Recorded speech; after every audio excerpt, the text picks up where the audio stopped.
இல்ல என்ன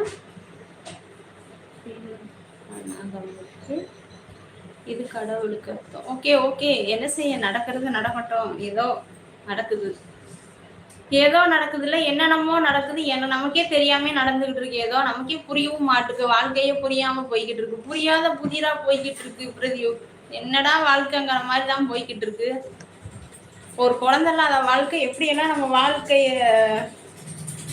சீரமைக்காமே போய்கிட்டு இருக்கேங்கிற ஒரு வேதனை தான், மற்றபடிலாம் ஒன்றும் கிடையாது எனக்கு. சரிங்களா, பேபி இல்லைங்கிற கவலையை தவிர மற்ற வேதனை எனக்கு ஒன்றும் பிரச்சனை இல்லை. எப்பயுமே நம்ம வேலை செஞ்சு சாப்பிட போறோம். சரிங்களா, அதுக்கு பேபி இருந்தா அதுக்குன்னு ஒரு தனி சந்தோஷம் இருக்கும்.